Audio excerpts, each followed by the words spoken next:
Hai korang, kurang lebih seminggu lagi kan kita nak merayakan Raya Haji. Korang dah ada ke menu untuk Raya Haji minggu depan ni? Jomlah korang follow resipi kakak ni rapat-rapat. Resipi yang sangat simple. Korang jangan lupa save tau. Supaya tak kalut di pagi raya. Mula-mula korang masukkan daging, tulang dan juga daging tetel dalam periuk. Tambahkan 4 sekawan, bawang putih dan juga halia.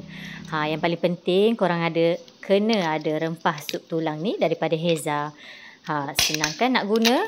Cuma masukkan 2 sudu besar mengikut kuantiti daging. Lepas tu korang tambahkanlah air ikut sukatan daging korang. Okay? Kemudian korang rebuslah sehingga dia empuk. Kakak gunakan rice cooker je, senang. Kita gunakan apa yang ada kat rumah je. Okay? Bila daging dah empuk, tambahkan bahan perasa, garam, gula. Tambahkan tomato dan juga batang sadri tu. Nanti korang jangan lupa save. Okay, selamat mencuba. Bye.